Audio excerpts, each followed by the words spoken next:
आप सभी का स्वागत है हमारे YouTube चैनल रूहानी डायरी में। अगर वीडियो अच्छा लगे तो एक लाइक जरूर करें और हमारे चैनल को भी सब्सक्राइब करें। आज की कहानी शुरू करते हैं। बहुत समय पहले की बात है। एक बुजुर्ग महिला थी जिनका नाम माता तैबू था। वे अपने जीवन के आखिरी पड़ाव पर थी। उनकी आंखों की रोशनी जा चुकी थी, चेहरा झुर्रियों से भर गया था और पीठ पूरी तरह झुक गई थी। लेकिन कभी वे एक जवान और सुंदर स्त्री हुआ करती थी। उस समय वह कई पापों में लिप्त थी। सबसे बड़ा पाप जो उन्होंने किया था वह था बेटियों को जन्म लेते ही मार देना। शायद समाज का दबाव था, शायद बेटे की लालसा, लेकिन उनके हाथ बेटियों के खून से रंगे हुए थे। अब जब जीवन ढल चुका था और अकेलापन चारों ओर से घेर आया था, तब उन्होंने अपने पाप याद आने लगे। पछतावे की आग में जलते हुए वह रोने लगी। उन्हें लगने लगा कि उनके पाप बहुत बड़े हैं और अब शायद माफी की गुंजाइश नहीं बची।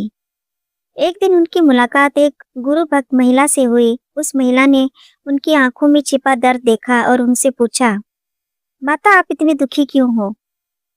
जब माता तैबू ने अपने जीवन के पापों की कहानी सुनाई तो उस महिला ने बहुत प्रेम से कहा, तुम जैसे पापी को भी माफी मिल सकती है।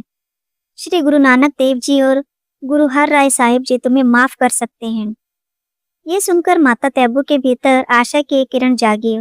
उन्होंने उस महिला से कहा कि वह गुरु साहिब से मिलना चाहती है।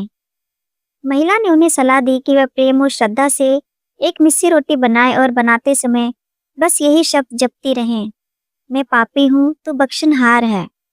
माता तैबू ने कांपते हाथों से मिस्सी रोटी बनाई, साथ में प्याज रखा और उसे कागज में लपेटकर किरतपुर साहिब की ओर चल पड़ी, जहां गुरु हर राय साहिब जी का दरबार लगा करता था।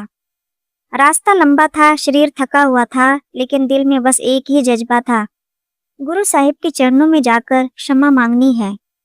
जब वे किरतपुर साहिब पहुंचे तो दरबार साहिब के सामने पहुंचकर उनके कदम वहीं रुक गए।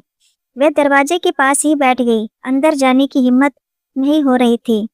संगत गुरुजी के दर्शन के लिए आ रही थी। कोई सोने चांदी के सिक्के लाया था, कोई कीमती वस्त्र और भेंट, लेकिन माता तैबू के पास था सिर्फ एक सूखी रोटी और एक प्याज। गुरु हर राय साहिब जी, जो सबके दिलों का हाल जानते थे, उन्होंने बिना कुछ कहे अपना घोड़ा मंगवाया और सीधे दरबार से बाहर आकर उस जगह पहुंचे जहां माता तैबू बैठी थी। गुरु साहिब के तेजस्वी स्वरूप के सामने माता तैबू ने अपनी धुंधली आंखों से ऊपर देखा, लेकिन कुछ साफ दिखाई नहीं दिया। उन्होंने सिर झुका लिया और रोने लगी। उनका शरीर कांप रहा था। तब गुरु साहिब ने बहुत प्रेम से कहा, माता मैं भूखा हूँ, मुझे वह प्रसाद दो। ये सुनकर माता तैबू की हालत और बिगड़ गई। वे गुरु साहिब के सामने कुछ बोल नहीं पा रही थी। भावनाओं में बहकर बार बार उल्टे शब्द निकल रहे थे, तू पापी, मैं बख्शनहार। वे कहना चाहती थी, मैं पापी हूँ, आप माफ करने वाले हो, लेकिन भावनाओं की लहर में शब्द उल्टे हो गए। ये सुनकर कुछ लोग दौड़ पड़े कि माता गुरु साहिब का अपमान कर रही है, लेकिन तभी गुरु साहिब ने हाथ उठाकर सबको रोक दिया। गुरु साहिब ने गहराई से कहा, तुम इनके शब्द मत सुनो, इनके दिल को सुनो। ये सुनते ही संगत स्तब्ध रह गई। गुरु साहिब आगे बढ़े, माता तैबू के सिर पर हाथ रखा और कहा, माता मैंने तुम्हें बख्श दिया। माता तैबू के आंसू थम नहीं रहे थे। जिस क्षमा की उन्होंने कभी कल्पना भी नहीं की थी, वह उन्हें मिल गई थी। एक छोटी सी रोटी और सच्चे पछतावे से उन्होंने गुरु साहिब की कृपा पा ली थी।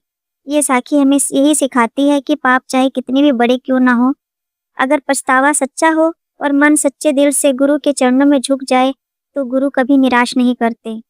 गुरु का दरबार सजा का नहीं, क्षमा का घर है। अगर आपको ये साखी अच्छी लगी हो तो कृपया लाइक, कमेंट और शेयर जरूर करें।